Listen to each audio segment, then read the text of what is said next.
Madame la ministre. La parole est à Monsieur Sébastien Huyghe. Merci, Monsieur le Président.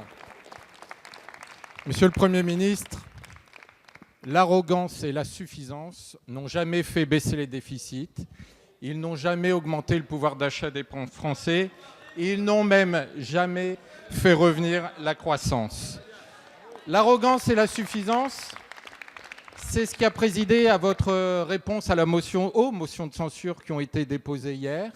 L'arrogance et la suffisance, c'est ce qui a présidé à la réponse de votre ministre du Budget et des Comptes publics il y a quelques instants à la question ô combien importante de mon collègue Dino Cinieri. Le pouvoir d'achat des Français est une chose suffisamment importante pour qu'on en parle sérieusement. Nous ne sommes pas au cirque ici. Nous sommes dans l'hémicycle, nous représentons le peuple français.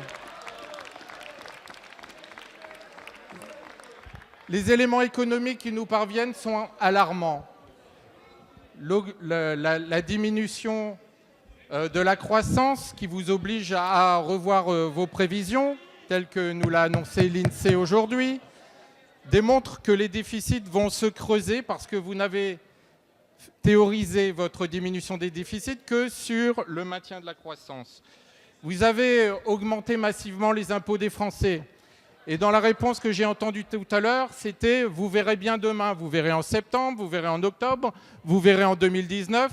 Sauf que les Français ont vu déjà aujourd'hui l'augmentation de la CSG, l'augmentation des taxes sur le carburant, sur le gaz, j'en passe, et des meilleurs.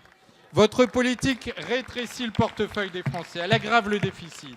Alors, Monsieur le Premier ministre, allez-vous enfin privilégier les économies sur les dépenses de l'État plutôt que d'augmenter les impôts des Français et le déficit de notre pays? Je vous remercie. Merci, Monsieur le député. La parole est à Monsieur Olivier Dussopt, secrétaire d'État auprès du ministre de l'Action et des Comptes publics. Merci, Monsieur le Président, Mesdames et Messieurs les députés. Monsieur le député Sébastien Huyghe, finalement, je pourrais vous faire la même réponse que celle que vous a faite Gérald Darmanin. Vous posez les mêmes questions et vous répétez la même interrogation. Avez-vous en tête qu'il y a encore un an, vous souteniez une augmentation de 2 points de la TVA qui aurait coûté 13 milliards d'euros aux Français, alors que nous allons supprimer la taxe d'habitation et que dans un département comme le vôtre, ce sont 86% des ménages qui vont bénéficier de la baisse de la taxe d'habitation. Soutenez-vous la généralisation du chèque économie, du chèque énergie que nous allons déployer auprès des Français? La réponse est non. La réponse est non et vous avez vu, il y a un instant, l'échec de la question posée par votre collègue Cinieri. Vous avez fait le constat que l'outrance et la caricature dans les questions ne suffisaient pas à emporter un raisonnement et le ton que vous avez utilisé ne masque pas mieux l'absence totale de propositions de votre formation politique. Nous sommes devant vous avec des hypothèses et un travail budgétaire. Nous avons une loi de programmation. Nous avons réduit les déficits et fait en sorte pour la première fois depuis 15 ans de tenir les engagements européens que votre famille politique n'a jamais été en capacité de tenir. Nous avons des hypothèses de travail qui sont prudentes, qui s'appuient sur la croissance, qui s'appuient sur des mesures de pouvoir d'achat qui seront mises en œuvre au mois d'octobre. Et puisque vous nous avez posé la question du pouvoir d'achat, laissez-moi vous rappeler que la prime d'activité va augmenter.